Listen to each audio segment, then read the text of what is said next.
Isinagawa ng 2nd Civil Military Operation Kasangga Company, 9th Battalion, Seymour Philippine Army ang Information Awareness Drive sa mga graduating student ng Ceguera Technological College sa bayan ng Iriga City.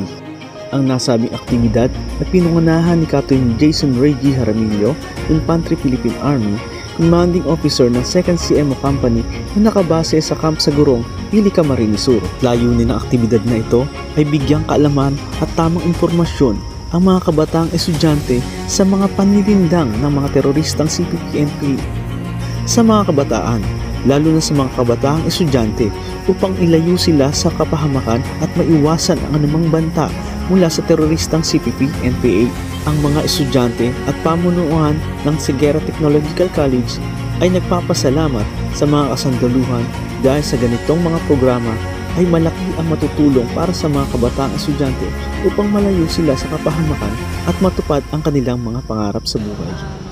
About the forum conducted today by the Philippine Army, it was a very informative and very educational lecture. So yung mga students po namin nabigyan ng enlightenment about the relevant issue in our society, and hopefully they will take into consideration about their relevance in their families, and they will value education as well. Ang natutunan ko po sa awareness namin about sa recruitment ng CPP-NPA, NDF, malaman na rin yung mga ginagawa ng CPP-NPA, NDF, kung paano sila mag-recruit, paano yung process nila, kung paano sila nire-recruit.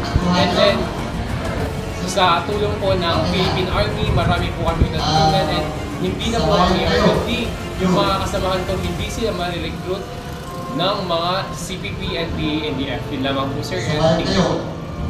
Ang kabataan ay dapat na mabigyan ng tamang edukasyon dahil ang kabataan ang pag-asa ng bayan.